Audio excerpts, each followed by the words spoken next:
បានគ្រប់ជំរាបសួរពុកម៉ែបងប្អូនពីកសិដ្ឋានធម្មជាតិចម្រុះ BFF ឬកសិដ្ឋានចម្រុះ BFF ថ្ងៃនេះខ្ញុំចង់បង្ហាញពីគុណប្រយោជន៍ហើយនិងសារៈសំខាន់នៃការចិញ្ចឹមតកៅប្រូតេអ៊ីនតិចសម្រាប់បងប្អូនដែលទើបតែនឹងចាប់ផ្ដើមឬមានកសិដ្ឋានចិញ្ចឹមជ្រូកមាន់ទាត្រីហើយក៏ដូចជាមានគំនិតក្នុងការបង្កើតចំណីដល់ខ្លួនឯងអញ្ចឹងការចិញ្ចឹមតកៅប្រូតេអ៊ីននេះគឺពិតជាមានសារៈសំខាន់ណាស់កន្លងមកខ្ញុំបានតែងតែប្រើតកៅ BS នេះសម្រាប់លាយជាមួយនឹងចំណីដែលខ្ញុំធ្វើសម្រាប់ផលិតហើយយកទៅចិញ្ចឹមមាន់ទាត្រីរបស់កសិដ្ឋានខ្ញុំបាន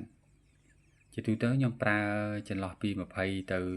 30% ហើយក្នុងករណីនេះគឺបានធ្វើឲ្យមាន់ទាត្រីក្នុងកសិដ្ឋានគឺពិតជាល្អខ្លាំងមែនទែនអត្រានៃការឈឺគឺវាទាបការលូតលាស់គឺខ្ពស់ល្អធំធាត់ហើយប្រឈមជាមួយនឹងជំងឺផ្សេងៗគឺមិនសូវជាមានទេយ៉ាងណាមិញហើយតកៅ BS នេះគឺនៅតែមានគុណប្រយោជន៍សម្រាប់ខ្ញុំបាទហើយក៏ដូចជាបងប្អូនកន្លងមកដែលតែងតែចោះឈ្មោះចូលរៀនហើយក៏មានការគ្រប់គ្រងជាច្រើនមកដល់ឥឡូវគឺ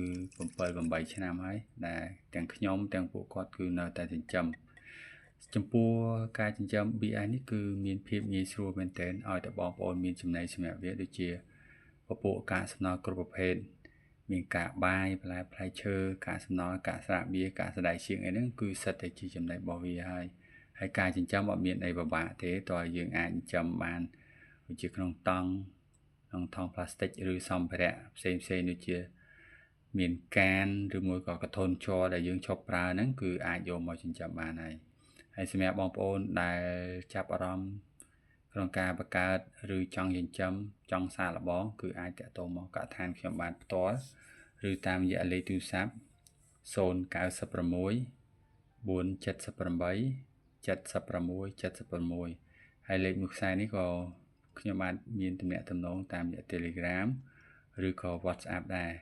ចឹងបងប្អូនដែលចាប់អារម្មណ៍ឬចង់សាកល្បងចិញ្ចឹមគឺអាចមកតាក់ទងជាមួយនឹងខ្ញុំបាន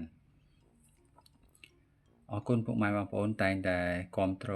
page ខ្ញុំបានហើយនឹងកសិដ្ឋានរបស់ខ្ញុំបានតាំងពីដើមរហូតមកដល់បច្ចុប្បន្ន